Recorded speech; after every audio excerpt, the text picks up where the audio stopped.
Assalamualaikum warahmatullahi wabarakatuh, salam sejahtera kepada kita semua, semoga kita sehat selalu dan terus semangat. Video kali ini tentang pembahasan kemuhasan dalam menghadapi ujian P3K nanti, karena ujiannya tidak akan lama lagi. Kita tetap berusaha membahas yang berkaitan dengan formasi yang kita ambil, agar tidak ada kendala dalam menghadapi ujian. Semoga pembahasan di video ini masuk dalam soal P3K ujian nanti. Baik, kita mulai, tentang kehumasan.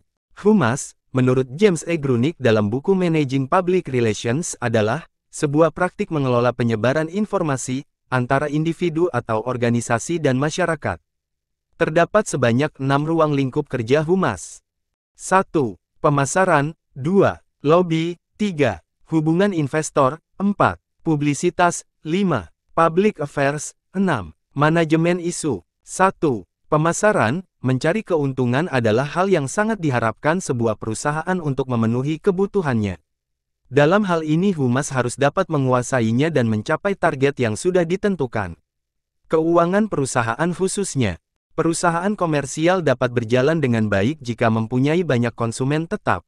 Tujuan kerja dari humas adalah pemasaran untuk menarik konsumen, kemudian humas berperan untuk memuaskan dan menjaga agar konsumen tersebut terus-menerus menggunakan jasa atau barang dari perusahaan tersebut. 2. Lobby. Dalam perjalanannya setiap organisasi atau perusahaan pasti dipengaruhi oleh hukum atau peraturan yang berlaku secara sah. Peraturan pasti membawa situasi yang menguntungkan atau merugikan bagi perusahaan atau organisasi tersebut. Situasi ini mengharuskan humas khususnya, bertugas untuk melakukan pendekatan atau lobbying, dengan pemangku kebijakan atau pembuat undang-undang. Kegiatan lobby yang dilakukan ini berguna untuk membangun dan memelihara hubungan dengan pemerintah untuk memengaruhi peraturan dan undang-undang yang ada. 3. Hubungan investor. Memelihara hubungan juga merupakan tugas dari humas, untuk membangun kualitas yang saling menguntungkan dengan pemegang saham dan pihak lainnya dengan tujuan memaksimalkan nilai pasar.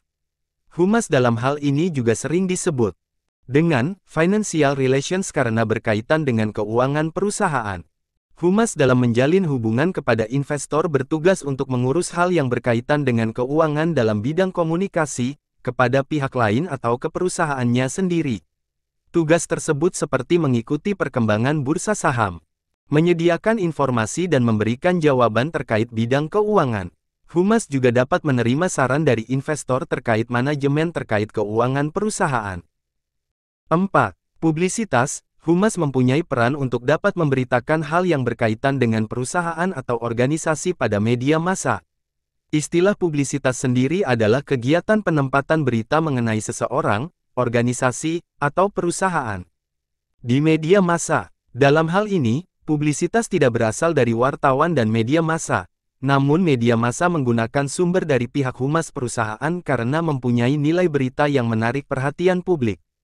Sehingga keberhasilan publisitas bergantung pada nilai berita dari informasi yang disampaikan oleh humas dan dapat menarik redaktur media massa. Humas juga dapat mengundang wartawan untuk meliput acara yang diinginkan. Meskipun wartawan meliput berita yang diadakan tidak berarti wartawan harus memberitakan kegiatan tersebut. Berita akan naik jika redaktur melihat ada nilai berita yang menarik untuk dapat ditulis di media massa. Oleh karena itu, humas hanya memiliki kontrol yang sedikit bahkan tidak memiliki kontrol terhadap berita yang diberitakan media massa. 5. Public affairs. Memengaruhi kebijakan publik adalah tugas yang harus diselesaikan oleh humas untuk membangun dan mempertahankan hubungan dengan pemangku kebijakan dan komunitas lokal. Humas mempunyai 2 fokus dalam hal ini, yaitu pemangku kebijakan atau pemerintah dan komunitas lokal atau masyarakat lokal. Humas dituntut untuk membangun dan mempertahankan hubungan harmonis 2 aspek tersebut demi kelancaran bisnis yang dijalankan perusahaannya. Keuntungan bagi sebuah perusahaan bila mempunyai hubungan yang harmonis, perusahaan tersebut tidak akan dipersulit bahkan tidak akan diboikot baik dari pemerintah maupun masyarakat di sekitar perusahaan itu berdiri. 6. Manajemen isu. Humas mempunyai tanggung jawab untuk melihat kecenderungan isu atau opini publik yang beredar di tengah masyarakat. Upaya yang dilakukan humas tersebut sebagai bentuk upaya perusahaan atau organisasi untuk memberi tanggapan Tanggapan yang baik dari perusahaan diperlukan agar isu atau opini publik tidak mengarah dan berkembang ke arah negatif yang dapat merugikan perusahaan. Selain itu, humas juga bertugas untuk menutupi kesenjangan yang jauh antara tindakan perusahaan dengan harapan pihak terkait maupun masyarakat umum agar tidak memunculkan konflik.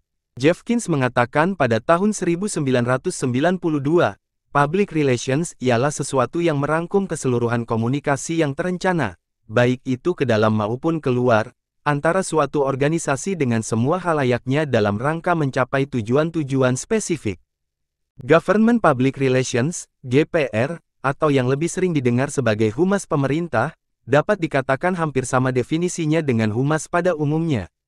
Humas pada institusi pemerintah, yakni suatu keharusan fungsional dalam rangka tugas penyebaran informasi kebijakan, program dan kegiatan-kegiatan lembaga pemerintah kepada masyarakat. Dalam praktiknya, saat ini di pemerintahan era Jokowi, JK, humas pemerintah terbagi menjadi 3 jenis. Yang pertama ialah humas sebagai pejabat struktural.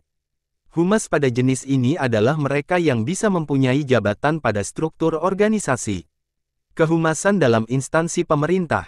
Selanjutnya, humas sebagai pejabat fungsional yang lebih akrab disebut dengan pranata humas pemerintah. Mereka bekerja berdasarkan beban kerja yang akan mereka capai, sesuai dengan Permen Paner B nomor 30/2011. Dan yang terakhir ialah tenaga humas pemerintah, THP. Humas pada jenis terakhir ini bersifat tidak tetap. Mereka adalah tenaga profesional yang di-hire untuk membantu tugas dan fungsi dari humas struktural. Itulah tadi pembahasan kehumasan secara singkat. Terima kasih yang telah menonton video ini. Jangan lupa like dan subscribe dan tekan loncengnya agar selalu mendapat notifikasi video-video terbaru dari KAM. Wassalam, sampai jumpa di video selanjutnya.